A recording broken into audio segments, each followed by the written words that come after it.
Bonjour à tous et bienvenue sur ma chaîne. Aujourd'hui, nous allons plonger dans un sujet fascinant et souvent débattu, les signes du zodiaque les plus incompatibles. Vous savez, dans l'astrologie, certaines combinaisons de signes semblent créer plus de conflits que d'harmonie.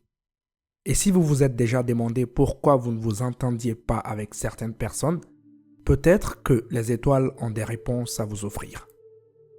Avant de commencer, je tiens à rappeler que l'astrologie n'est qu'un outil de découverte de soi et des autres. Chaque personne est unique et de nombreux facteurs entrent en jeu dans nos relations humaines. Cela dit, certaines énergies zodiacales sont plus difficiles à harmoniser que d'autres. Si vous êtes curieux de savoir si vous et quelqu'un de votre entourage êtes astrologiquement incompatibles, restez jusqu'à la fin de la vidéo. Voici à présent les signes du zodiaque les plus incompatibles. Numéro 1. Bélier, né entre le 21 mars et le 19 avril. Et Cancer, né entre le 21 juin et le 21 juillet. Commençons avec l'une des combinaisons les plus explosives, le Bélier et le Cancer. Bélier, signe de feu, est connu pour son énergie débordante, son impatience et sa tendance à foncer sans réfléchir. Cancer, signe d'eau, est tout le contraire. Émotionnel, sensible et en quête de sécurité. Ce qui peut poser problème entre ces deux-là, c'est la manière dont ils gèrent leurs émotions et leurs besoins. Le Bélier peut souvent paraître trop brusque pour le Cancer, tandis que ce dernier peut sembler trop protecteur ou émotif pour le Bélier. Cela mène souvent à des malentendus et des frustrations dans la relation. Cependant, s'ils parviennent à comprendre leurs différences, cette dynamique peut aussi être un terrain facile pour la croissance personnelle. Signe numéro 2. Taureau, né entre le 20 avril et le 20 mai, et Verseau, né entre le 20 janvier et le 18 février. Le Taureau, signe de terre, est connu pour son besoin de stabilité, de confort et de routine. Le Verseau, quant à lui, est un signe d'air qui aime la liberté, l'innovation et la spontanéité. Ces deux signes fonctionnent dans des mondes très différents. Le Taureau peut trouver le Verseau trop imprévisible, tandis que le Verseau pourrait percevoir le Taureau comme trop rigide et étouffant. Cette opposition entre stabilité et liberté peut créer de réelles difficultés pour ces signes. Le Taureau veut bâtir un foyer, une vie stable, alors que le Verseau rêve de changements constants et d'expérimentation. Pourtant, s'ils parviennent à trouver un équilibre entre ces deux approches de la vie, ils peuvent offrir l'un à l'autre ce qui leur manque. Signe numéro 3. Gémeaux, né entre le 21 mai et le 20 juin, et Scorpion, né entre le 23 octobre et le 21 novembre. Voici une autre combinaison intéressante. Les Gémeaux, signe d'air, et le Scorpion, signe d'eau. Les Gémeaux sont légers, intellectuels et aiment la diversité et les échanges rapides. Le Scorpion, en revanche, est intense, profond et recherche la vérité à travers les émotions et les mystères. Ces deux signes sont opposés dans leur manière de vivre et de comprendre les relations.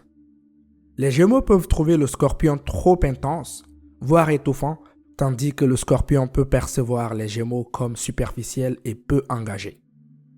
Le Scorpion aime aller au fond des choses et peut devenir possessif, ce qui peut faire fuir les Gémeaux.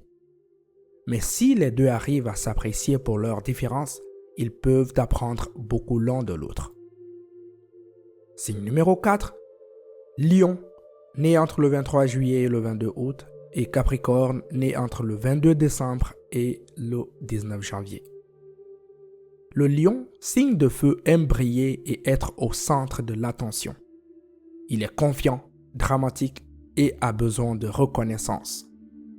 Le Capricorne, signe de terre, est quant à lui réservé, discipliné et focalisé sur ses objectifs à long terme. Ces deux signes peuvent entrer en conflit en raison de leur approche très différente de la vie. Le lion aime la grandeur, les démonstrations publiques d'affection et de réussite, tandis que le Capricorne préfère la modestie et la stratégie à long terme.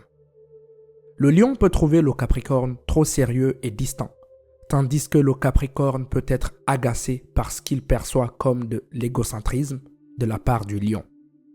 Pourtant, si ces deux-là s'alignent, ils peuvent réaliser de grandes choses ensemble, car leur ambition commune peut les pousser à construire des succès durables. Signe numéro 5, Sagittaire, né entre le 22 novembre et le 21 décembre, et Vierge, entre le 23 août et le 22 septembre. Le Sagittaire, signe de feu, est aventureux, optimiste et a besoin de liberté et d'espace pour explorer le monde.